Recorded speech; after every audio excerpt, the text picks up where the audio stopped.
नमस्कार शेतकरी बंधूंनो. नमस्कार. तर आज आपण आलो आहे गोकुळनगर इथे.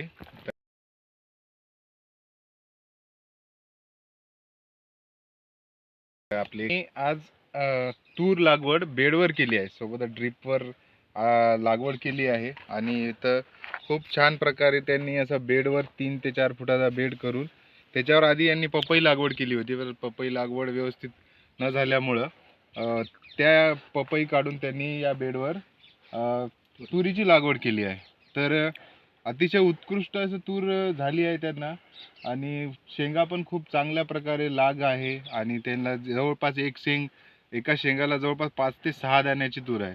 तर यांच्याकडून आपण या तुरीबद्दल जाणून घेऊया, कोणती व्हेरायटी आहे आणि कसं त्यांनी नियंत्रण केलं. नमस्कार. नमस्कार. तर आपण जी तूर लावली आहे समजा, त्या तुरीबद्दल सांगा, म्हणजे कोणतं वाण होय आणि कशा प्रकारे तुम्ही लागवड केली. तूर ही पंचगंगा वाण आहे, हा. लाल फुलाची आणि कलर दाण्याचा लालच आहे. हा. हे जवळपास 2 एकर क्षेत्र आहे. 15 जुलैची लागवड आहे आणि 8 फुटाचा 2 तासात ते अंतर आणि एका बेडवर 2 तास आहे. एका बेडवर 2 तास 2 दाणे आहे. 3 दाणे 2 दाणे 3 दाणे आणि याची हाईट छोटी आहे, म्हणजे डॉर्फ व्हेरायटी आहे. म्हणजे हो, आता याला 3 वेळा अर्ली होय का व्हेरायटी? अर्लीच म्हणतात आता हा. कंपनीवाले, पंचगंगा. शेंगणा आणि याची 3 वेळ कटिंग झाली. 3 वेळेस तुम्ही छाटणी केली? 60-90 दिवसात असं 3 वेळ कटिंग केली आणि सगळी ऑर्गॅनिक वर आहे जवळपास.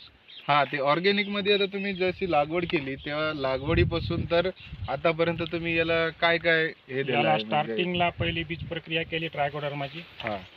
त्याच्यानंतर पुन्हा ड्रीप मधून ट्रायकोडर्मा सोडला आणि ते एक कल्चर बायोरिचचं ते सोडलं, जीवामृत सोडलं, NPK जीवाणू सोडलं, त्यावर डेव्हलप व्हायला. फक्त आता आळीसाठी थोडंसं इमॅमॅक्टिन 80 म्हणून मारलं. आळी पण काही नाही आहे.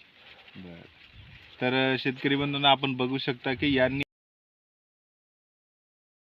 जे आपण स्वतः त्यांनी कल्चर तयार करून आणि जास्तीत जास्त यांचा भर जे स्वतः त्यांनी कल्चर तयार केलं, समजा जैवामृत असू द्या, दशपर्णी असू द्या, तर याचा यांनी जास्तीत जास्त या तुरीसाठी वापर केला.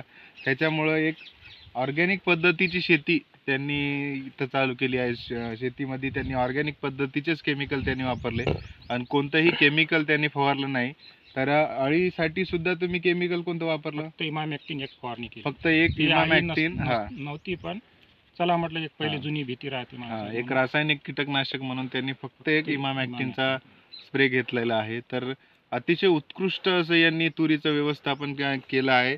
तर हाईट जरी कमी असली तरी या तुरीला खूप छान प्रकारचे आहे, जीवामृत आहे, 5 ते 6 या तुरीसाठी वापर केला आहे. तर आपण या शेतीमध्ये आपण जे बघत आहे, तर प्रत्येक शेतकऱ्यांना दशपर्णी अर्क, जीवामृत आणि ट्रायकोडर्मा हे जे जैविक निविष्ट आहे याचा जर आपण वापर केला तर नक्कीच आपल्या खर्चामध्ये पण कमी होईल, म्हणजे आणि आपला उत्पादन पण वाढवता येईल आणि त्याच्यामुळं आपल्या शेतीमध्ये आपल्याला जो उत्पादन खर्च आहे तो पण तर यांचा आणि सोबतच यांचा बेडवर बीबीएफ नाही म्हणता येईल, पण टोकन यंत्राने यांनी एक हरभरा लागवड केली.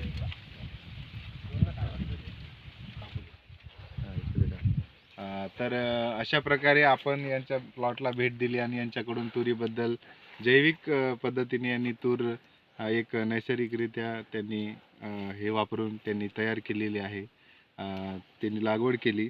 तर यांचं आता आपण पाहणी केली आणि सोबतच